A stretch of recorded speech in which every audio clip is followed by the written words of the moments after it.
राधे राधे दोस्तों। तो आज की वीडियो में हम श्राद्ध पक्ष से जुड़ी कथा का श्रवण करेंगे।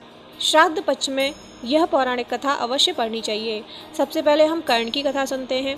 श्राद्ध पर्व में यह कथा अधिकांश क्षेत्रों में सुनाई जाती है। कथा के अनुसार महाभारत के दौरान कर्ण की मृत्यु हो जाने के बाद जब उनकी आत्मा स्वर्ग में पहुंची तो उन्हें बहुत सारा सोना और गहने दिए गए। कर्ण की आत्मा को कुछ समझ नहीं आया, वह तो आहार तलाश कर रहे थे। उन्होंने देवता इंद्र से पूछा कि उन्हें भोजन की जगह सोना क्यों दिया गया। तब देवता इंद्र ने कर्ण को बताया कि उसने अपने जीवित रहते हुए पूरा जीवन सोना दान किया, लेकिन अपने पूर्वजों को कभी भी खाना दान नहीं किया।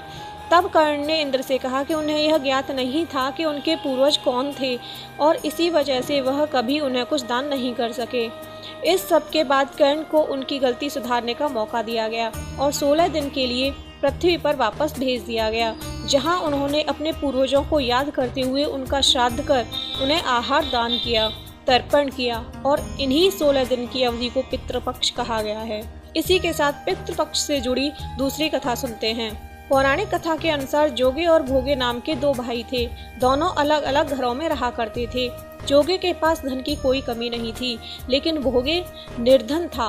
दोनों भाई एक दूसरे से बहुत प्रेम करते थे, लेकिन जोगे की पत्नी को धन का अभिमान था, तो वहीं भोगे की पत्नी सुशील और शांत स्वभाव की थी। जब पितृपक्ष आने पर जोगे की पत्नी ने उससे पितरों का श्राद्ध करने के लिए कहा, तो जोगे इसे व्यर्थ का कार्य समझकर टालने की कोशिश की, लेकिन जोगे की पत्नी केवल अपनी शान दिखाने के लिए श्राद्ध का कार्यक्रम रखना चाहती थी, ताकि वह अपने मायके पक्ष के लोगों को बुलाकर दावत कर सके।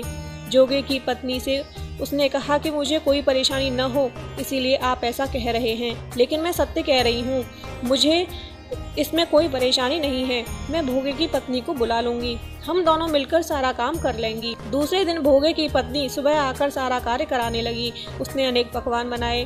फिर सभी काम निपटाने के बाद वह अपने घर वापस आई, क्योंकि उसे भी पितरों का तर्पण करना था। जब पितर भूमि पर उतरे तब वे जोगे के यहाँ देखने गए कि उसके ससुराल पक्ष के सभी लोग भोजन पर जुटे हुए हैं।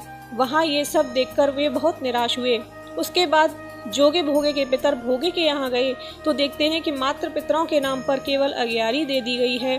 पितर उसकी राख चाटते हैं और भूखे ही नदी के तट पर पहुँच जाते हैं। कुछ ही देर में सारे पितर अपने अपने यहाँ श्राद्ध ग्रहण करके इकट्ठे हो गए और बताने लगे कि उनकी संतानों ने किस किस तरह से उनके लिए श्राद्धों के सारे पकवान बनाए। जोगे और भोगे के पितरों ने भी अपना सारा कुछ बताया। उन्होंने सोचा कि अगर भोगे निर्धन न होता और श्राद्ध करने में समर्थ होता तो शायद उन्हें भूखा वापस नहीं जाने पड़ता, क्योंकि भोगे के घर में तो खाने के लिए भी 2 जून की रोटी नहीं थी। ये सारी बातें सोचकर पितरों को भोगे पर दया आ गई। अचानक से वे नाच नाच कर गाने लगे कि भोगे के घर धन हो जाए, भोगे के घर धन हो जाए। सांझ का समय हो चला था, लेकिन भोगे के घर में खाने को कुछ भी नहीं था। उसके बच्चे भूखे थे। बच्चों ने अपनी माँ से कहा कि भूख लगी है। तब उन्हें टालने के लिए गुस्से से गरजकर भोगे की पत्नी ने कहा कि जाओ, आंगन में हौदी औंधी रखी है, उसे जाकर खोल लो, उसमें जो भी मिल जाए आपस में बांट कर खा लेना। बच्चे जब वहाँ जाकर हौदी देखते हैं तो वे दौड़े दौड़े माँ के पास आकर कहते हैं, माँ, हौदी तो मोहरों से भरी पड़ी है। आंगन में आकर भोगे की पत्नी यह सब कुछ देखती है तो उसके आश्चर्य का ठिकाना नहीं रहा। इस तरह पितरों के आशीर्वाद से भोगे भी धन धान्य से परिपूर्ण हो जाता है, लेकिन इस बात का बिल्कुल अहंकार नहीं करता है और अगले बरस पूरी श्रद्धा के साथ भोगे एवं उसकी पत्नी अपने पितरों का श्राद्ध करते हैं। भोगे की पत्नी पितरों के लिए 56 प्रकार के व्यंजन तैयार करती है। वे दोनों ब्राह्मणों को भोजन कराते हैं। अपने जेठ जेठानी को बुलाकर सम्मान के साथ सोने और चांदी के बर्तनों में भोजन कराते हैं। इससे उनके पितर बहुत प्रसन्न होते हैं। दोस्तों, पितर कभी भी अपनी संतानों को परेशान नहीं करना चाहते। वे बहुत दयालु होते हैं, लेकिन संतानों की उपेक्षा से दुखी हो जाते हैं, क्योंकि संतान के द्वारा श्राद्ध कर्म और पिंडदान आदि करने पर उन्हें तृप्ति मिलती है और वे अपनी संतानों को धन धान्य और खुश रहने का आशीर्वाद देते हैं। पितृ ये नहीं चाहते कि उनकी संतानें उनको तृप्त करने के लिए बहुत कुछ करें। वे श्रद्धा भाव से किए गए श्राद्ध के खुशी के साथ स्वीकार करते हैं।